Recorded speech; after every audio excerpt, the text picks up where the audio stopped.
बहुत समय पहले एक छोटे से गांव में एक वृद्ध तांत्रिक रहता था। उसे काली विद्या में महारत हासिल थी।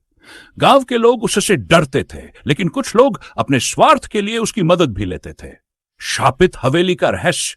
गांव के पास एक पुरानी हवेली थी, जिसके बारे में कहा जाता कि वहां अजीब घटनाएं होती है। रात में वहां से अजीब रोशनी और डरावनी आवाजें आती थी। गांव वालों का मानना कि हवेली पर काले जादू का साया है। एक दिन गांव में रहने वाला अर्जुन नामक एक साहसी युवक इस रहस्य को सुलझाने की ठानी। उसने कुछ गांव वालों से जानकारी ली और पता चला कि वर्षों पहले एक अमीर जमींदार ने उस हवेली में एक तांत्रिक से काला जादू सीखने की कोशिश की थी।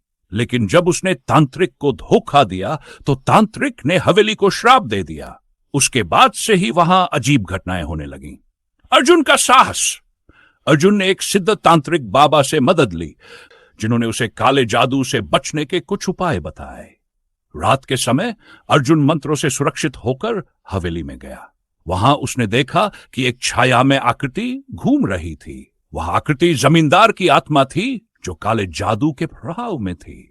अर्जुन ने हिम्मत दिखाते हुए तांत्रिक बाबा द्वारा दिए गए मंत्रों का जाप किया। धीरे धीरे हवेली में छाया अंधकार कम होने लगा और जमींदार की आत्मा मुक्त हो गई।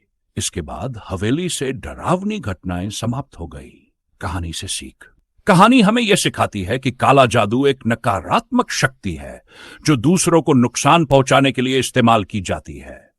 लेकिन सच्चाई और हिम्मत से इसका सामना किया जा